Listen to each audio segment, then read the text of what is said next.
Technology is evolving. AI is transforming the future. Learn complete career-focused courses for free. Welcome to SP Learning Labs. You're watching the Cloud Computing course. Welcome to our Advanced Cloud Lab. Hello everyone, welcome back to SP Learning Labs Cloud Computing. In the previous video, we learned about IaaS, PaaS, SaaS and FaaS. We also understood how cloud providers deliver services with different levels of control and management. Now it's time to understand how responsibilities are shared between cloud providers and users in real-world cloud environments. Let's get started. Hook. Many people believe that cloud providers handle all security automatically. But here's the reality. Even if your application is running in AWS, Azure or Google Cloud, you're still responsible for certain things. Things like user access, application security, password protection and data management. You're still responsible for certain things. Things like user access, application security, password protection and data management. So who is responsible for what? What does the cloud provider secure and what must the customer secure? That's exactly the shared responsibility model becomes extremely important. Today, we are going to understand how security and management responsibilities are divided between cloud providers and users. Real-world analogy. Imagine you're renting a house. The building owner is responsible for the structure of the building, the walls, the roof, and the physical property itself. But as a tenant, you're responsible for your furniture, your personal belongings, and how to secure your living space. Cloud computing works in a very similar way. Some responsibilities belong to the cloud provider and some responsibilities belong to the customer. Here's the simple idea. Cloud management and security responsibilities are shared between the provider and the user. By the end of this video, you'll understand the shared responsibility model. You'll learn about service level agreements, commonly known as SLAs.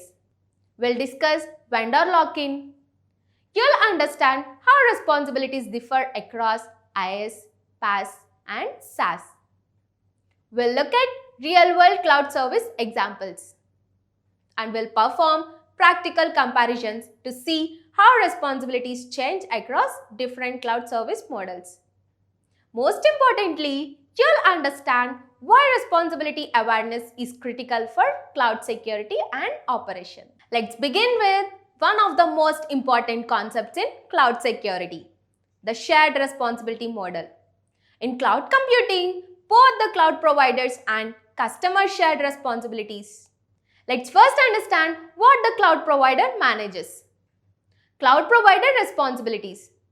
Cloud providers are responsible for physical servers, data centers, networking infrastructure, storage hardware, and physical security. These are the foundational concepts that make cloud computing possible.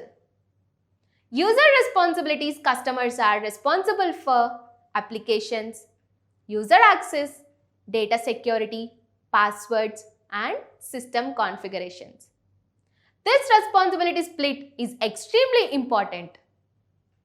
Many users mistakenly assume that cloud providers handle everything, but that's not true.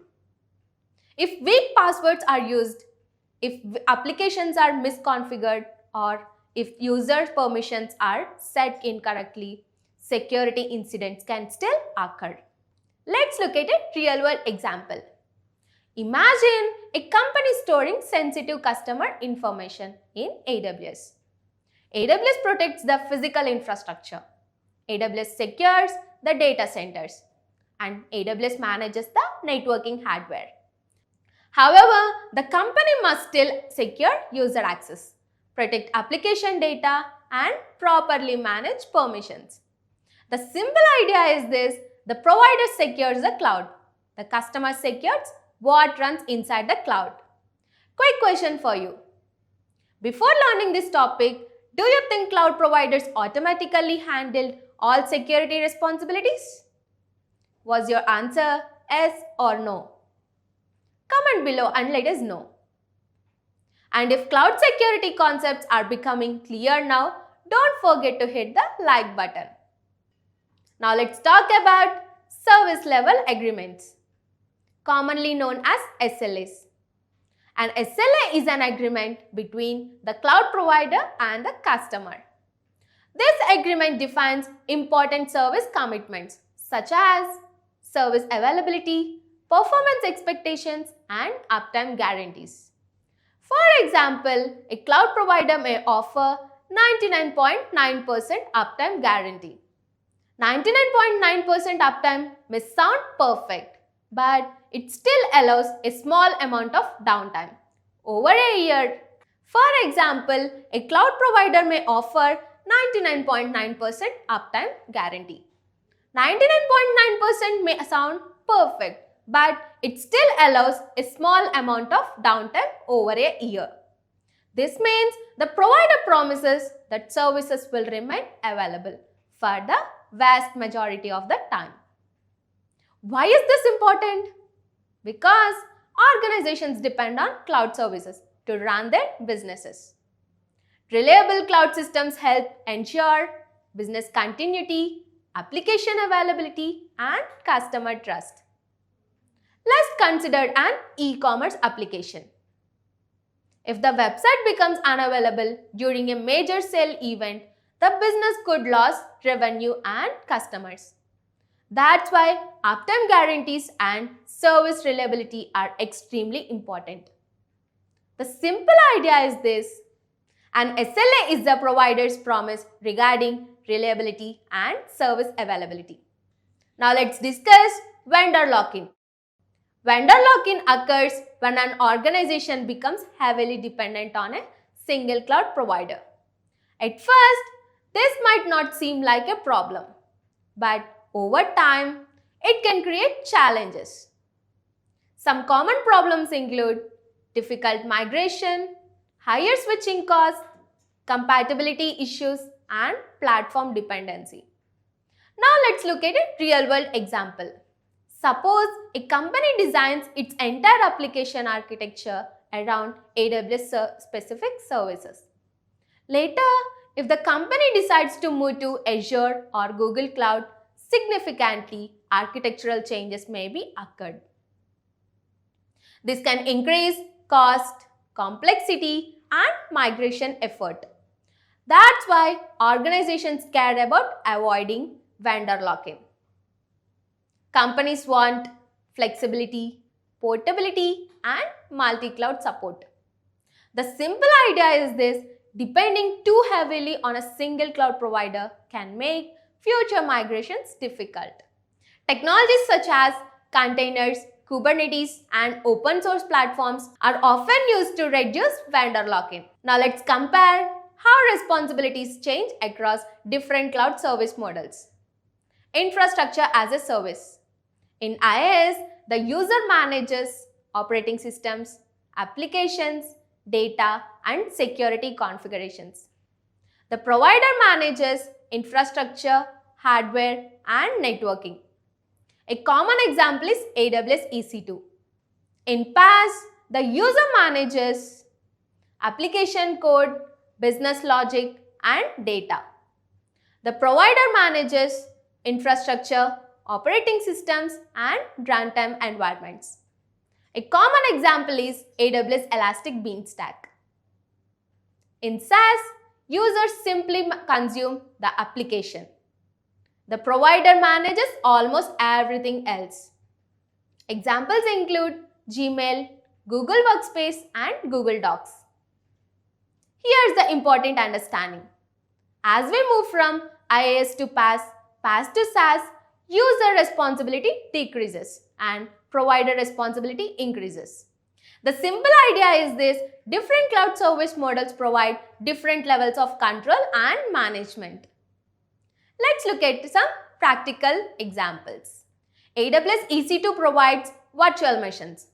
Users manages operating systems, applications, and security settings. AWS Elastic Beanstalk. Elastic Beanstalk provides a managed application deployment platform. Developers deploy applications without manually managing infrastructure. Gmail and Google Workspace. These services provide fully managed software applications. Users simply access the applications through a browser. Google manages everything behind the scenes.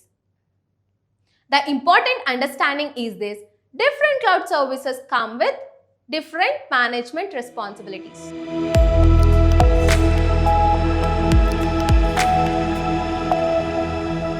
In this hands-on lab, we'll compare the three main cloud service models: IaaS, PaaS, and SaaS. This will help you understand who is responsible for managing different parts of a cloud applications. Now, sign into the console. Open the AWS Management Console and search for Amazon EC2. Go to Instances and click on Launch Instance. As you go through the setup, you'll notice that you need to choose operating system, instance type, storage, networking settings, and security settings.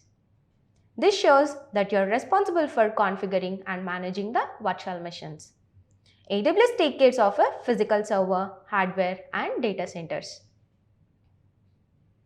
This would be the example for infrastructure as a service. Now, in search bar, search for Elastic Beanstalk.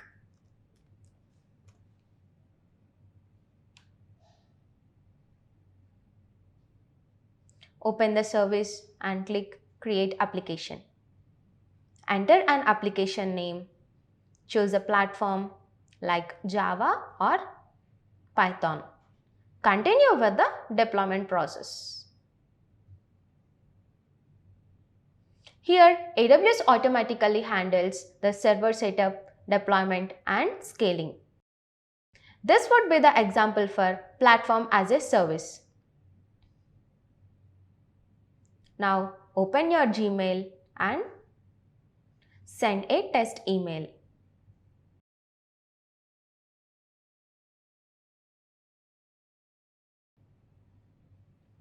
We need to choose to whom we need to send this test mail and enter the subject. Here we can write something or we can choose any type of documents.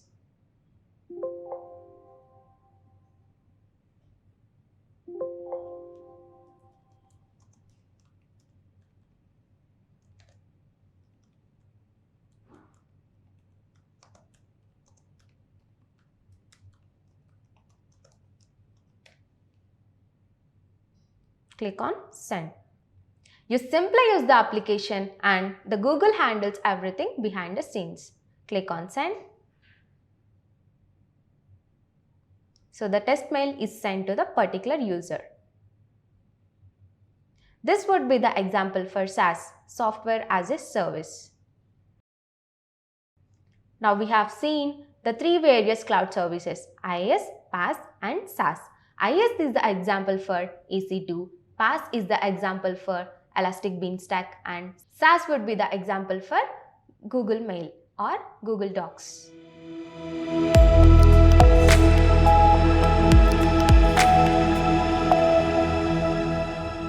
Quick quiz.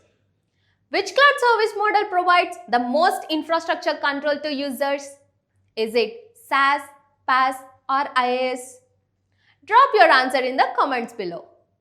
So today we learned about the shared responsibility model, service level agreements, vendor lock-in, IaaS versus PaaS versus SaaS, real world cloud service examples, and cloud service users responsibilities.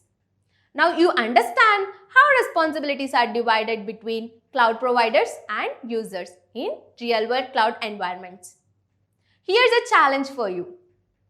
Which cloud service model would you choose if you need maximum flexibility and control? And importantly, why? your thoughts in the comments. In the next video, we'll explore the cloud ecosystem and understand the different roles involved in delivering, managing, and consuming cloud services.